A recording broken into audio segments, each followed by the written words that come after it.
আজ আমি তৈরি করব pasta stick fry. Pasta stick fry তৈরি করার জন্য পাস্তাগুলোকে আমি সিদ্ধ করে নিয়েছি। বেশি সিদ্ধ করি নেই, 90% সিদ্ধ করে। এখন এটাকে স্টিক ফ্রাই করার জন্য যে স্টিক নিয়েছি, এখন এটাতে ঢুকিয়ে নিব পাস্তাগুলোকে। দেখতে থাকেন কিভাবে করি। ঢুকিয়ে নিচ্ছি।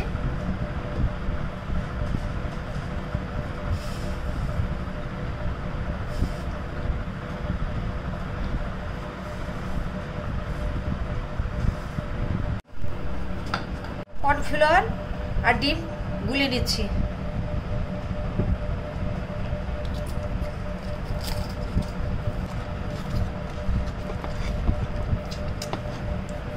জিরার গুঁড়া দিয়ে দিচ্ছি।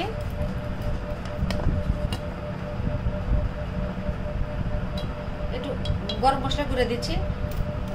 একটু মশলা দিয়ে ভাজলে একটু ভালো লাগবে খেতে, সেই জন্য দিলাম।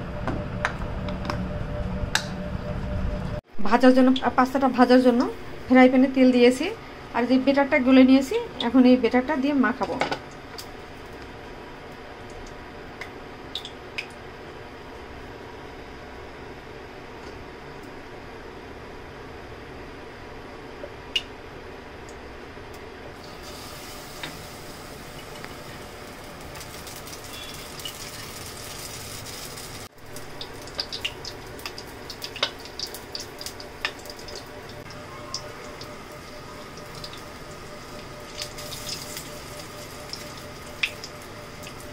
উল্টে দিচ্ছি।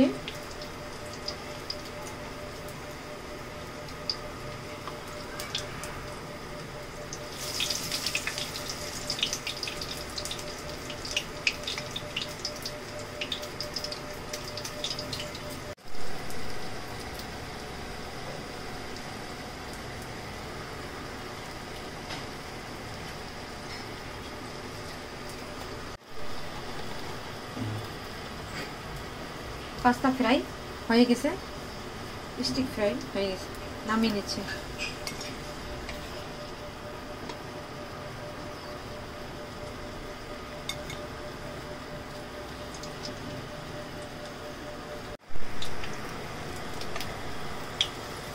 হয়ে গিয়েছে। যদি আপনাদের এই রেসিপিটি ভালো লেগে থাকে তাহলে জানাবেন।